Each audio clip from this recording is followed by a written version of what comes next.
नमस्कार, आप देख रहे हैं के न्यूज। मैं हूं आपके साथ सोनी चौहान। रुक करेंगे यूपी सुपरफास्ट का। फिरोजाबाद में पुरानी पेंशन बहाली समेत विभिन्न मांगों को लेकर एनसीआरएमयू पदाधिकारियों ने रेलवे स्टेशन परिसर स्थित बीएलसी मॉनिटरिंग सेंटर पर विरोध प्रदर्शन किया। रेल कर्मचारियों ने मांगों को पूरा कराए जाने की मांग की है। हरदोई में अमन चैन के साथ लगभग 500 मस्जिदों में ईद की नमाज। मुस्लिम धर्म के लोगों ने अता की। पाक रमजान में एक महीने रोजा रखने के बाद रोजेदारों को ईद एक इनाम के तौर पर होती है और चांद नजर आने के बाद शाम से ही बाजारें गुलजार हो जाती हैं। हमीरपुर जनपद में राठ कोतवाली क्षेत्र के ओंडेरा गांव में पत्नी के साथ गाली गलौज व मारपीट करने का विरोध करने पर एक दबंग युवक ने अपने भाई के साथ लाठी डंडों व लात घूंसों से जमकर पिटाई कर उसे गंभीर रूप से घायल कर दिया।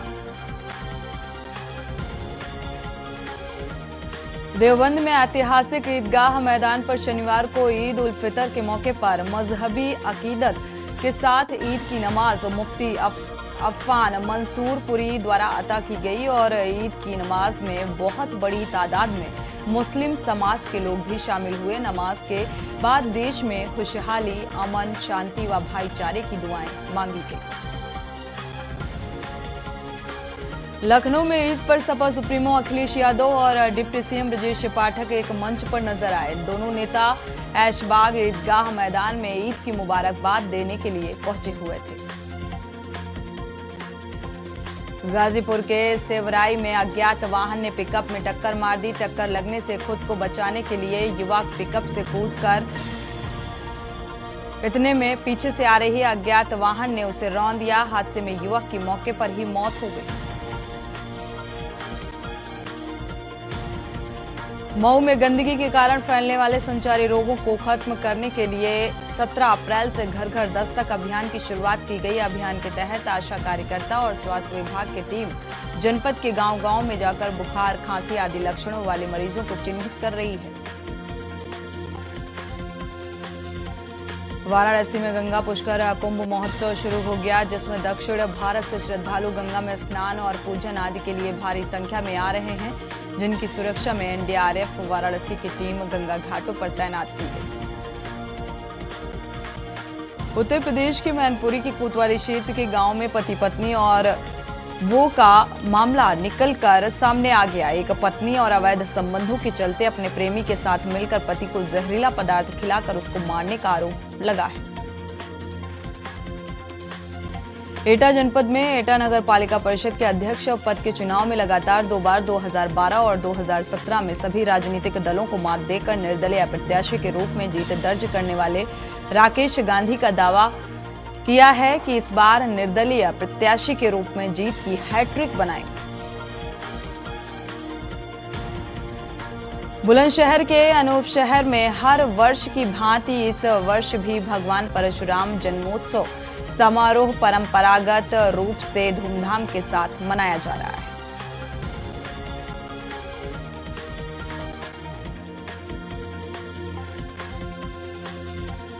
सिद्धार्थनगर जिले में शनिवार को ईद उल फितर का पर्व उल्लास पूर्वक मनाया गया। हर तरफ खुशी का माहौल दिखाई दिया। ईदगाहों व मस्जिदों में ईद की नमाज अकीदत के साथ अदा की गई। मुल्क में अमन की दुआएं मांगी गई और नमाज के बाद लोगों ने एक दूसरे को गले लगाकर त्योहार की मुबारकबाद दी।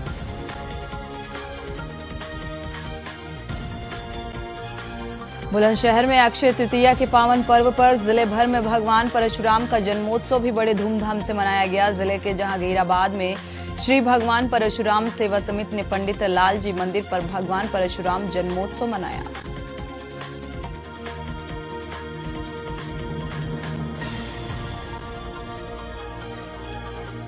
लखनऊ में दोपहर इंदिरा नहर में प्रेमी प्रेमिका का शव मिला। सूचना पर पहुंची पुलिस ने शव को गोताखोरों की मदद से बाहर निकलवाया। पुलिस आसपास के लोगों से शवों की शिनाख्त करा रही है।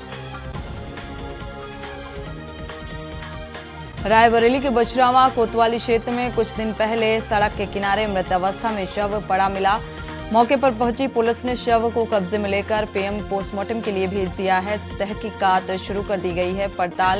जांच पड़ताल के दौरान एक नया मोड़ सामने आया। सहारनपुर में जोमेटो की ऑनलाइन डिलीवरी व्यवस्था ध्वस्त हो गई है। जोमेटो के करीब 300 डिलीवर बॉय ने हड़ताल कर रखी है। हड़ताल होने से जोमेटो कंपनी को रोजाना करीब 15 लाख रुपए का नुकसान हो रहा है। जोमेटो बॉयज को रोजाना करीब 1.50 यानी कि 1.5 लाख रुपए का नुकसान हुआ है। शामली का कांधला थाना पुलिस ने हुरमंजपुर रोड पर युवती से छेड़छाड़ और मारपीट के आरोपी को गिरफ्तार किया। पकड़ा गया आरोपी क्षेत्र के गांव खिवाना का रहने वाला बताया जा रहा है। पुलिस ने आरोपी के खिलाफ मामला दर्ज कर कार्रवाई शुरू कर दी है। गाजीपुर में रेवतीपुर में लक्ष्य के अनुरूप डीपीटी के आधार पर सत्यापन और नवीन नामांकन में लापरवाही पाए जाने पर बीएसए ने ब्लॉक के 8 परिषदीय विद्यालयों के 22 अध्यापकों का वेतन रोक दिया है। प्रयागराज में निकाय चुनाव को देखते हुए डिप्टी सीएम केशव प्रसाद मौर्य ने शनिवार को रविवार को प्रयागराज में रहेंगे और यहां चुनाव को लेकर रणनीति बनाएंगे। केंद्रीय चुनाव कार्यालय पर चुनाव संचालन समिति की बैठक में शामिल होंगे। माफिया अतीक अशरफ हत्याकांड के बाद ईद पर खासतौर पर कानपुर में हाई अलर्ट है। कड़ी सुरक्षा के बीच शनिवार सुबह 29 ईदगाह और 491 मस्जिदों में ईद की नमाज शांतिपूर्वक हुई, लेकिन रोक के बाद भी बड़ी ईदगाह बेनझावर में लाखों की संख्या में नमाजियों ने सड़क पर नमाज अदा की। फतेहपुर जिले में ईदगाह में ईद की नमाज कड़ी सुरक्षा व्यवस्था के बीच संपन्न हुई। शहर काजी अब्दुल्ला सईदुल इस्लाम ने ईद की नमाज अदा कराई और देश में अमन चैन की दुआ मांगी। ईदगाह मैदान में भीड़ को देखते हुए पुलिस ने सुरक्षा व्यवस्था के कड़े इंतजाम किए और ड्रोन कैमरे से निगरानी रखी गई। हाथरस में 2 अलग अलग जगहों पर हादसे हो गए। पहले हादसे में एक 1.5 साल की बच्ची की पानी में डूबकर मौत हुई। दूसरे हादसे में 17 लाख के किशोर को नहाते समय करंट लग जाने से उसकी जान चली गई। पूरे देश में ईद का त्योहार मनाया जा रहा है। तहसील पटियाली क्षेत्र के कस्बा भरगैनगंज, डावरा, पटियाली, सड़पुरा, मोहनपुर, सरावल आदि स्थानों पर शनिवार को ईदगाह में ईद उल फितर की नमाज हजारों लोगों ने पढ़ी और ईद की नमाज अदा कर लोगों ने मुल्क में अमन चैन बरकरार रहने की दुआ मांगी। उन्नाव के दही थाना क्षेत्र में शनिवार सुबह संदिग्ध हालत में युवती का रस्सी के फंदे से शव लटकता मिला। घटना की जानकारी पर परिजनों में कोहराम मच गया। जानकारी पर दही थाना प्रभारी मौके पर पहुंचे। जांच पड़ताल के बाद शव को कब्जे में लेकर पोस्टमार्टम के लिए भेज दिया गया। सोनभद्र में प्राप्त जानकारी के अनुसार सुगैल थाना क्षेत्र के कुंडवासिनी देवी के दर्शन करने आए 2 अलग अलग बाइक सवार 6 युवक मौके पर पहुंचे। सभी युवक मंदिर के समीप सोन नदी में स्नान करने गए थे। नदी में डूबने से युवक की मौत हो गई।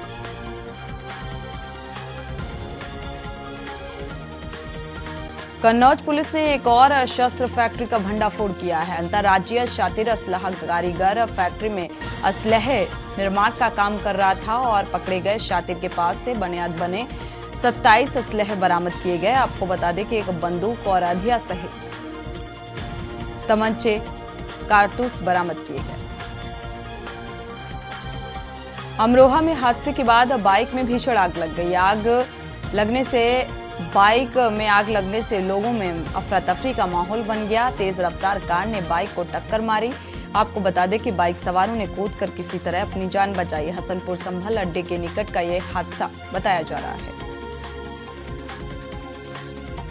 अयोध्या में भीषण सड़क हादसा हो गया। लखनऊ में अंबेडकर नगर जा रही प्राइवेट बस पर मार्बल डस्ट से लदा ट्रक पलट गया और हादसे में 4 लोगों की मौके पर ही मौत हो गई, जबकि 4 से ज्यादा लोग घायल बताए जा रहे हैं। बस में करीब 70 यात्री सवार थे। हादसा लखनऊ गोरखपुर हाईवे पर दर्शन करके के पास हुआ। यूपी में एक बार फिर बेमौसम बारिश और ओलावृष्टि शुरू हो गई है और 20 जिलों में आंधी और बारिश के लिए अलर्ट जारी कर दिया गया है। बिजली भी गिर सकती है। जालौन झांसी में मूसलाधार बारिश के आसार और साथ ही ओले गिरने के आसार जताए जा रहे हैं। मेरठ में एक युवक की धारदार हथियार से गर्दन रेत कर गला रेत कर हत्या कर दी गई। युवक का शव गांव के ही सड़क किनारे खून से लथपथ पाया गया। हत्यारे लाश को गांव के बीचों बीच छोड़कर फरार हो गए। सूचना पाकर पहुंची पुलिस ने शव को कब्जे में लेकर पोस्टमार्टम के लिए भेजकर आरोपियों की तलाश शुरू कर दी है। नोएडा में एक व्यापारी की गोली मारकर हत्या कर दी गई। पुलिस इस मामले की जांच कर रही है। डीसीपी हरीश चंद्र ने बताया कि परिजनों ने 2 पुराने विवाद की बातें बताई है। आशंका व्यक्त की जा रही है कि हत्या रंजिशन की गई है। पश्चिमी यूपी के 2 बड़े मीट कारोबारी पुलिस प्रशासन की रडार पर हैं। बसपा सरकार में मंत्री रहे हाजी याकूब कुरैशी की मीट फैक्ट्री सीज कर दी गई। खुद हाजी याकूब इस मामले में सोनभद्र जेल में बंद है। याकूब की तरह पूर्व सांसद शाहिद अखलाक पर भी पुलिस प्रशासन की नजर है। ईद के मौके पर आगरा में उत्साह का माहौल देखा गया। रमजान में 1 माह तक इबादत के बाद मुस्लिम समाज ईद मना रहा है और ईदगाह, ताजमहल और जामा मस्जिद समेत शहर की अन्य मस्जिदों में ईद की नमाज अता करने के बाद देश में खुशहाली के लिए दुआ मांगी गई। अमरोहा के सैद नगली थाना क्षेत्र में अपने ससुराल से वापस लौट रहे बाइक सवार दंपत्ति को सामने से आ रही कार ने जोरदार टक्कर मार दिया, जिसमें बाइक सवार दंपत्ति और मासूम दूर जा गिरे, गंभीर रूप से घायल है।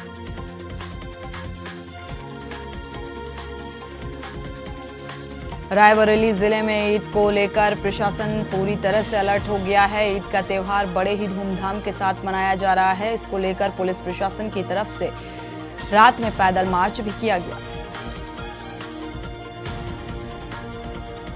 पीलीभीत में डिस्टिलरी फैक्ट्री में एथेनॉल टैंक में आग लगने का मामला सामने आ रहा है। एथेनॉल टैंक से उठ रही लपटों को देखकर फैक्ट्री के प्रबंधन द्वारा पूरे मामले की सूचना फायर विभाग को दी गई। प्रयागराज में निकाय चुनाव को लेकर सभी राजनीतिक दलों में हलचल तेज हो चुकी है। निकाय चुनाव को देखते हुए प्रदेश के डिप्टी सीएम केशव प्रसाद मौर्य आज और कल प्रयागराज में रहेंगे। जालौन में बड़ा हादसा हुआ, जहां कच्ची दीवार पर रखा छप्पर गिर गया, जिसके नीचे सो रहे मां व 2 बच्चों की दबकर मौत हो जाती है, जबकि एक बुजुर्ग महिला घायल हो गई। परिजनों ने पड़ोसियों की मदद से छप्पर में दबे सभी लोगों को बाहर निकाला। फिरोजाबाद में मिलावटखोरों पर लगाम लगाने के लिए खाद्य सुरक्षा विभाग की टीम द्वारा लगातार कार्रवाई की जा रही है। खाद्य सुरक्षा विभाग ने सप्लाई के लिए मैनपुरी जा रहे नकली फॉर्च्यून ऑयल के 60 टीन पकड़े हैं। रायबरेली जिले में पृथ्वी दिवस मनाया गया। इस मौके पर शहर के वीरा पहाड़ी स्कूल की छात्राओं ने एसपी कार्यालय पर कार्यक्रम का आयोजन किया। इस अर्थ डे के मौके पर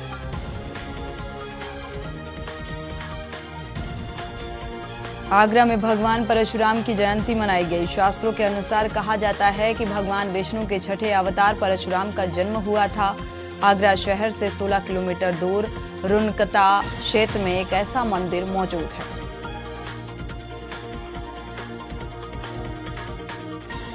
भगवान परशुराम का जन्मोत्सव शनिवार को शहर समेत समूचे उपखंड क्षेत्र में श्रद्धा भाव के साथ धूमधाम से मनाया गया और इस मौके पर राजस्थान ब्राह्मण महासभा के स्थानीय इकाई के तत्वाधान में शोभा यात्रा निकाली गई।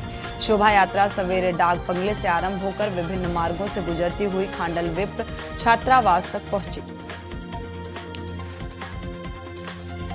गजरौला औद्योगिक नगरी क्षेत्र के गंगा पार स्थित दार नगर में सौर ऊर्जा लाइट की बैटरी फट गई। इस दौरान एक कर 3 घरों में आग लग गई।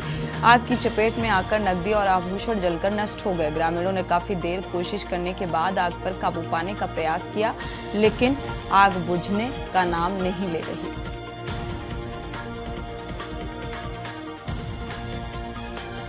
ग्रेटर नोएडा में एक दुकान में भीषण आग लग गई। इस दुकान में कबाड़ का सामान भरा हुआ था और इसी में अचानक आग लगी और आग ने विकराल रूप ले लिया। सूचना के बाद मौके पर पहुंची दमकल विभाग की एक गाड़ी ने आग पर काबू पाया। दुकान में रखा सारा सामान जलकर राख हो गया। शुकोहाबाद थाना क्षेत्र में शनिवार को दोपहर करीब 2 बाइकों की आमने सामने भिड़ंत हो गई। हादसे में 2 युवकों की मौत हो गई, जबकि एक राहगीर युवती सहित 2 लोग घायल हो गए।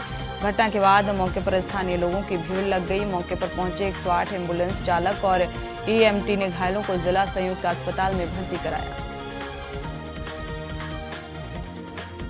भदोही में शराब तस्करों पर लगातार प्रशासन की कार्रवाई जारी है। इसी कड़ी में जिला मजिस्ट्रेट गौरांग राठी ने गैंगस्टर एक्ट के तहत शराब तस्करों से बरामद 1,06,00,000 रुपए कुर्क करने का आदेश जारी किया।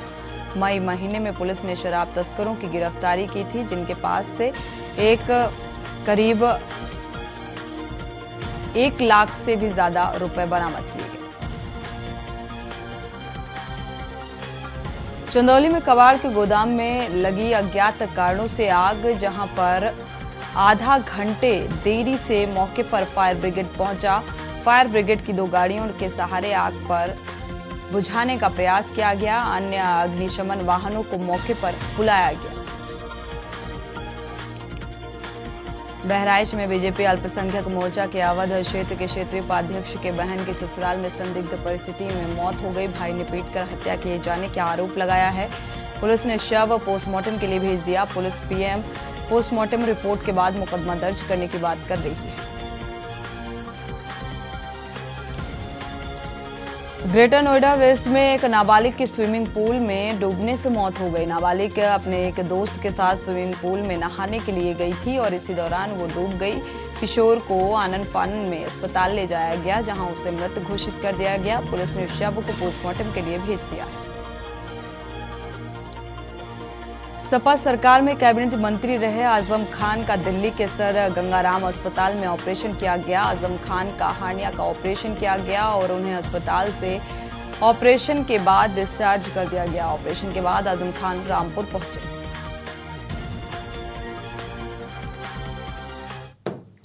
और इसी बीच बरेली से बड़ी खबर मिल रही है। सपा जिलाध्यक्ष ने चालक के साथ मारपीट की है। एफआईआर दर्ज की गई है। सपा जिलाध्यक्ष शिवचरण कश्यप के ड्राइवर ने ये एफआईआर दर्ज की है। तो ड्राइवर का बड़ा आरोप, नशे में धुत होकर मारपीट का आरोप। तो जिलाध्यक्ष मेरगंज अध्यक्ष समेत 4 लोग मेयर प्रत्याशी संजीव सक्सेना के होटल पर कार पहुंची। सपा जिलाध्यक्ष समेत 4 लोगों के खिलाफ एफआईआर दर्ज की गई है। मामले की जांच में जुटी कैंट थाना पुलिस।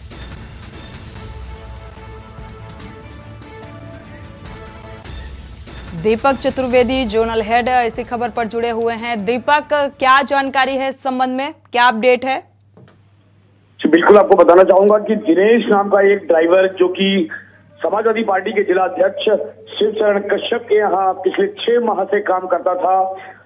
परसों रात में जो है वो 4 लोग जो थे वो काफी नशे में धुत होकर रास्ते में कहीं जा रहे थे। उन्होंने किसी बात पर जो है वो ड्राइवर को उतार कर कैंट थाना क्षेत्र के अंतर्गत जो है उसको लाठी डंडों से मारा पीटा है और उसको घायल अवस्था में जो है वहां पर भगा दिया गाड़ी से निकाल के। रात के 10:30 बजे की घटना है। जी, इस मामले में कैंट थाना पुलिस जांच पड़ताल भी कर रही है। ये कार्रवाई क्या कुछ होती नजर आ रही है?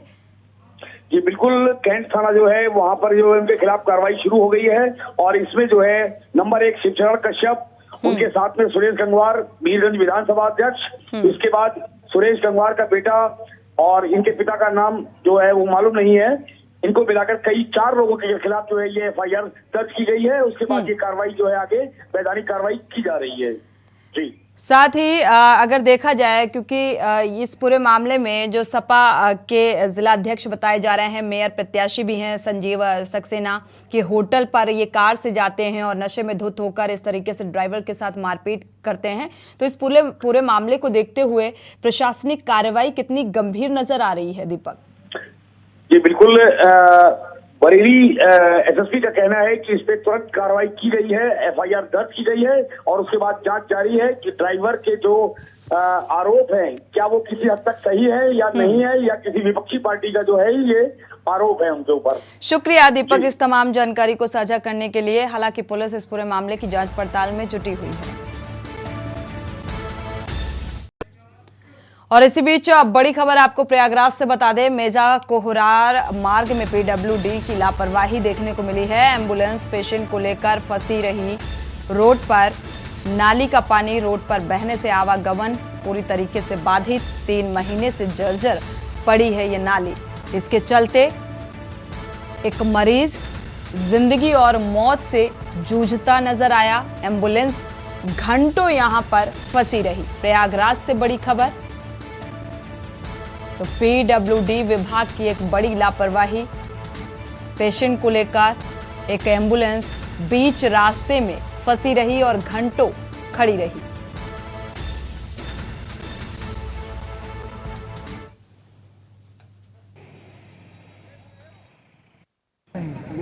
मेजा सीएससी में लेके आ रहे हैं और जाम में कोड़ा में फंसे हुए हैं। कोई खुलवाने वाला नहीं है, कोई देखने वाला नहीं है। अरे इमरजेंसी कहाँ ले जा रही है? लंगी कला नहीं, यहाँ कहाँ ले जाएंगे? लंगी ले जाएंगे। क्या डिलीवरी वगैरह है? क्या डिलीवरी है? अरे इमरजेंसी फंसे, कोई देखने वाला नहीं है ना। तो ये तस्वीरें आप देख पा रहे हैं पीडब्ल्यूडी विभाग की लापरवाही। आप इन सड़कों को देखकर अंदाजा लगा सकते हैं। और जो यहाँ पर आवागमन जो है वो पूरी तरीके से बाधित होता नजर आ रहा है। और सबसे अहम बात कि यहाँ पर एक एम्बुलेंस घंटों से फंसी रही, क्योंकि इसमें मरीज भी है, पेशेंट भी है और इंतज़ार, ज़िंदगी और मौत से जूझ रहा है। और ये नालियों का पानी इस कदर इन टूटी हुई सड़कों पर भरा हुआ है, रेत भरी हुई है, जिसमें जो आवागमन है वो पूरी तरीके से बाधित होता नज़र आ रहा है। प्रयागराज की ये तस्वीर, जहां पर ये कतार आप देख पा रहे हैं वाहनों की, जो ट्रक हैं वो खड़े हुए हैं, लोडेड ट्रक खड़े नज़र आ रहे हैं, एम्बुलेंस फंसी नज़र आ रही है।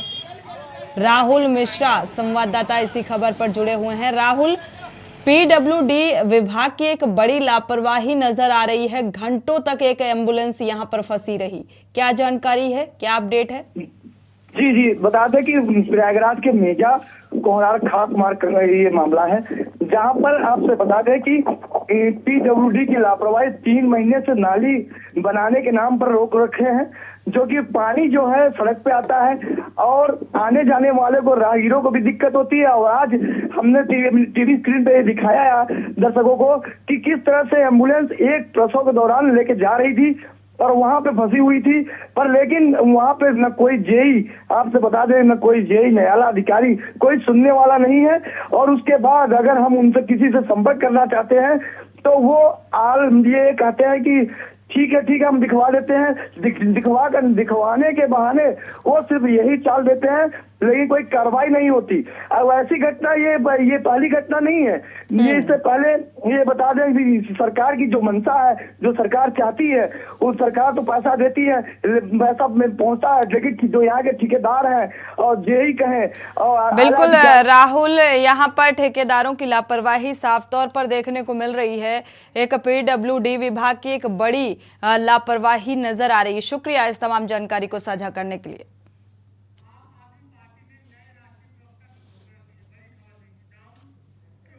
और इसी बीच बड़ी खबर आपको बता दें, आम आदमी पार्टी ने राष्ट्रीय प्रवक्ता की घोषणा की है। नए मुख्य राष्ट्रीय प्रवक्ता की घोषणा, एडवोकेट प्रियंका कक्कड़ को यह जिम्मेदारी सौंपी गई है। बड़ी खबर, आप पार्टी ने नए मुख्य राष्ट्रीय प्रवक्ता की घोषणा की है। ये जिम्मेदारी एडवोकेट प्रियंका कक्कड़ को सौंपी गई है।